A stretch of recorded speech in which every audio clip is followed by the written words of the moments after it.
ዛሬ ታላቁ ጾማችን አብይ ጾም ከጀመረ ሰባተኛ ሳምንቱ ነው። ይህንን ሰባተኛውን ሰንበት ታላቁ የቤተ ክርስቲያናችን ሊቅ ቅዱስ ያሬድ ኒቆዲሞስ ብሎ ሰይሞታል። ይህንን ሰንበት ቅዱስ ያሬድ ኒቆዲሞስ ብሎ የሰየመበት ምክንያት ልክ ልዩ ልዩ ምስጢራትን ኢየሱስ ክርስቶስ ያደረጋቸውን ታምራት በየሰንበታቱ ስንማር እንደመጣ ነው።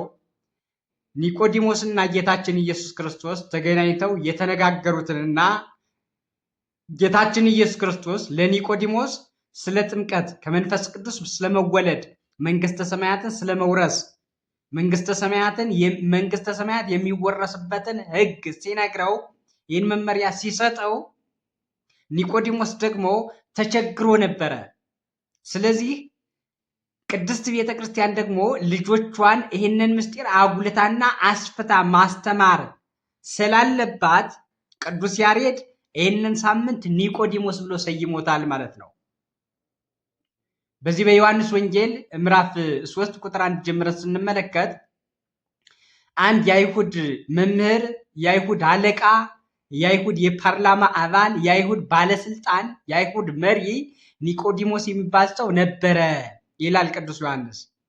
ይህ ሰው ኢየሱስ ክርስቶስ በቤተ መቅደስ ያደረገውን ታምራት ገቢውን እንደፈታ ቤተ መቅደሱን ደግሞ ነፃ እንዳደረገ በቤተ መቅደሱ ውስጥ ዕውራንን እንደፈወሰ የታመሙትን በሽተኞችን እንዳዳነ ስላየ ኒቆዲሞስ ይሄንን ድንቅ ታምር እግዚአብሔር ካልሆነ በስተቀር ወይም ደግሞ እግዚአብሔር የፈቀደላቸው ካልሆኑ በስተቀር ማንም ሊያደርገው አይችልም ብሎ ወደ ኢየሱስ ክርስቶስ ሄደ ኒቆዲሞስ። አይሁድ ደግሞ ኢየሱስ ክርስቶስን ይቃወሙት ስለነበረ፣ ኢየሱስ ክርስቶስን ይጠሉት ስለነበረ፣ ጸሐፍትና ፈሪሳውያን ኢየሱስ ክርስቶስን ይቃወሙት ስለነበረ እነሱ ከሚቃወሙት ሰው ጋር ኒቆዲሞስ ቢታይ ለሱም ደግሞ አደጋው የሚተርፈው ስለሆነ በሌሊት ሄደ ይላል።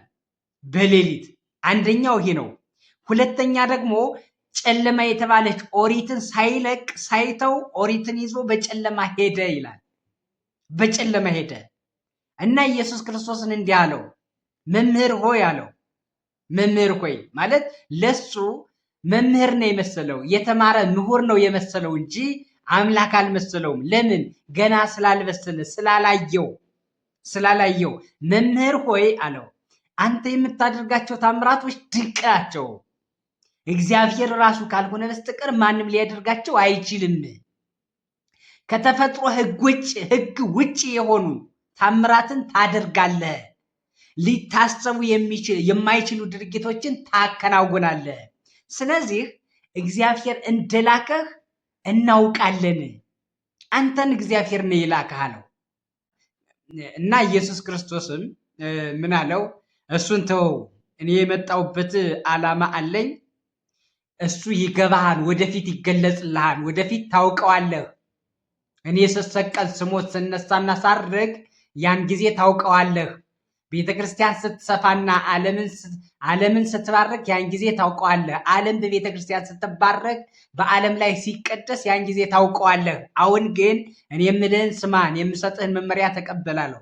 መመሪያው ምንድን ነው ሲለው፣ ዳግመኛ ልትወለዱ ይገባችኋል። ዳግመኛ ካልተወለዳችሁ የእግዚአብሔርን መንግስት ልትወርሱ አትችሉም አለው። ልብ በሉ፣ ካልተወለዳችሁ የእግዚአብሔርን መንግስት መውረስ አይደለም ማየትም አትችልም አለው እና ኒቆዲሞስ ከበደው። እኔ እኮ አርጅቻለሁ፣ ሸምግያለሁ፣ ብዙ ስራዎችን ሰርቻለሁ፣ አይሁዳን አገልግያለሁ፣ እንዴት ዳግመኛ ተወለድ ትለኛለህ? እዚህ በኋላ ወደ እናቴ ማህፀን መመለስ እችላለሁን አለው። አልገባውም ሰውኛውን እና ኢየሱስ ክርስቶስ ምን አለው? አንተ የአይሁድ መምህር ነኝ ትላለህ፣ አስተማሪ ነኝ፣ መምህር ነኝ፣ ኦሪትን ነቢያትን አውቃለሁ ትላለህ። እነዛክሙ በማይ ንጹሕ ወትነጹ እምርኩሰክሙ ተብሎ የተጻፈውን ትንቢትም ታነባለህ፣ አንብሃል። የአይሁድ መምህር ነኝ ብለህ የምታወራው ይህንን ሳታውቅ ነው ዳግመኛ ልትወለዱ። ስለ ጥምቀት እኮ ትንቢት ተነግሯል፣ ምሳሌ ተመስሏል፣ ኦሪትና ነቢያት ተናግረዋል። ስለዚህ ይህንን አላወቀውም ማለት ነው አለው። አሁንም ስለ ጥምቀት ሲወራ የሚከብዳቸዋል እኮ አሉ። ይከብዳቸዋል ብቻ ሳይሆን ለማመን የሚቸግሯቸው በዳር ተቀምጠዋል። ኢጥሙቃን ይባላሉ፣ አይዛብ ይባላሉ፣ መናፍቃን ይባላሉ። በአብ በወልድ በመንፈስ ቅዱስ ስም መጠመቅ አልቻሉም። ከስላሴ መወለድ አልቻሉም። ልክ ከስላሴ ያልተወለደ ደግሞ በምድር የተወለደ ልጅ አባቱን ርስት መውረስ እንደማይችለው ከስላሴ ያልተወለደም ደግሞ የስላሴን መንግስት መውረስ አይችልም። የክርስቶስ ወራሽ መሆን አይችልም። መንግስተ ሰማያት መግባት አይደለም ማየት አይችልም። ማሰብ አይችልም። መንግስተ ሰማያት እንዳለች ማሰብ አይችልም። እና ይሄ የሚከብዳቸው ሰዎች አሉ። አሁንም የምትወለዱት እኮ ከውሃና ከመንፈስ ነው፣ ከስጋ አይደለም። ከስጋ የተወለደ ስጋ ነው። ምን ማለት ነው? ከሰው ካልተጠመቀ ካልተማረ ከሰው መወለድ ብቻ በስጋ መወለድ ብቻ ስጋ ብቻ ነው። ሃይማኖት ከሌለው ጣዖት ካመለከ ለጣዖት ከሰገደ ያው ስጋ ብቻ ነው። ከመንፈስ የተወለደ ግን መንፈስ ነው አለው።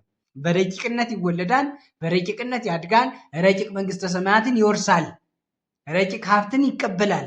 ስለዚህ ነፋስ ወደሚወደው ይነፍሳል፣ ድምፁንም ትሰማለህ፣ የት እንደመጣ ወዴት እንደሚሄድም አታውቅም። እንደዚህ ሁሉ እናንተም ሀብተ ወልድና ስመ ክርስትናን ስታገኙ ስርየተ ኃጢአትን ሀብተ ልጅነትን ስታገኙ እንጂ የምታውቁት ከጣዖት ከኃጢአት ስትለዩ እንጂ የምታውቁት ከመንፈስ ቅዱስ ስትወለዱ አይታወቅም። ምስጢር ነው። ይሄ ምስጢረ ጥምቀት ይባላል።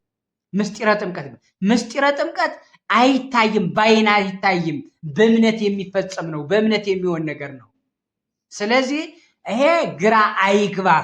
በምድር የሚሆነውን ስነግርህ ማታምን ከሆነ በሰማይ ያለውን ደግሞ ስነግርህ አታምንም። ስለዚህ አስቀድመ በምድር የሚሆነውን ነገር ማመን ያስፈልጋል ብሎ ነግሮታል። በምድር የሚሆነው ምንድነው? በስላሴ ማመን። በምድር የሚሆነው ምንድነው? በክርስቶስ ማመን፣ ስጋውን መብላት፣ ደሙን መጠጣት። በምድር የሚሆነው ምንድነው? በስሙ መጠመቅ።